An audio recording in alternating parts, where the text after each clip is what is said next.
খুনের মামলা দিয়েছিল না মমতা বন্দ্যোপাধ্যায়ের পুলিশ? কিশলয়ের অগ্নিবাণের শুরুতেই ব্রেকিং নিউজ, সনাতনীদের যারা মহিলা যাদেরকে ধরে নিয়ে যাওয়া হয়েছিল তাদেরকে জামিন দিয়েছে আদালত। অন্যদিকে যারা মহিলা তারা জামিন পেলেন। এই মুহূর্তে বিগ ব্রেকিং, মেয়েদের বেল হয়েছে। অন্যদিকে যারা পুরুষ যাদেরকে ধরে নিয়ে যাওয়া হয়েছিল 14 দিনের পুলিশ কাস্টাডি চাওয়া হয়েছিল, 2 দিনের পুলিশ কাস্টাডি দিয়েছে আদালত। এক প্রকার সনাতনীদের পক্ষে এই রায়, কারণ মমতা বন্দ্যোপাধ্যায়ের পুলিশ চেয়েছিল এদের সকলকে জেলে পুরে রাখতে খুনের মামলা দিয়ে।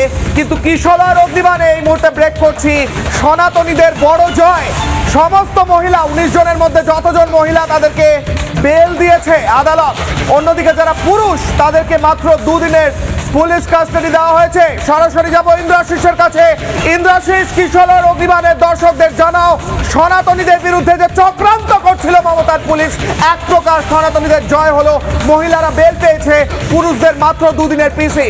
ইন্দ্রাশিস,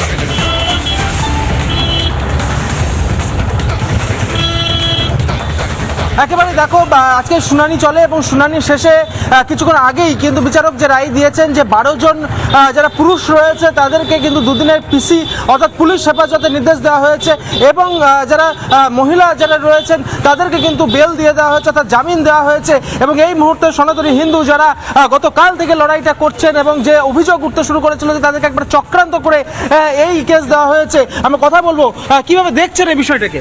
এটা দেখছি একদম দ্বিচারিতা, কারণ একই কেসে একই ইয়েতে 2 রকম রায়, আমরা এটাকে মেনে নিতে পারছি না। আর যে এলিগেশন লাগিয়েছে সেগুলো একদম মিথ্যা, এর কোনো রকম যুক্তি তর্ক মানে কিছুই খাটে না। তা আমি মহামান্য আদালতের কাছে মানে এতটা এরকমভাবে আশা করিনি। আমি তো এটাকে বলবো আমাদের একটা সনাতনী ধর্মের কাছে একটা কালো দিন।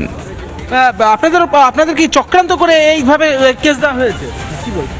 আমার মনে হয় যে আমাদের মেয়েদেরকে এবং বাবাদেরকে যাদেরকে আটকে রেখেছে, এটা তো ওরা কোনো অস্ত্রশস্ত্র নিয়ে কালকে মিটিং মিছিল করেনি, ওরা খালি হাতেই করেছে মিটিং মিছিল। কারণ এই লড়াইটা কিন্তু আমাদের রাজ্য সরকারের লড়াই তো নয়, এই লড়াইটা হচ্ছে যে বাংলাদেশে আমাদের এক সনাতনী ভাইকে কী হারে তারা ঝুলিয়ে মেরে আগুন দিয়ে পুড়ানো হচ্ছে। সেই কারণেই আমাদের কালকে ভাইরা মায়েরা সবাই মিলে একটা মিছিল করেছিল। এবারে এইভাবে যে এরা মার খাবে এরা কিন্তু জানতো না, সেইভাবে এদেরকে ঘিরে এইভাবে মারা হয়েছে। এইগুলো তো কারণ সরকারের বিরুদ্ধে আমাদের কোনো লড়াই নেই, আমাদের লড়াইটা হচ্ছে বাংলাদেশের যে ভাইকে পুড়িয়ে মারা হয়েছে তার বিরুদ্ধে।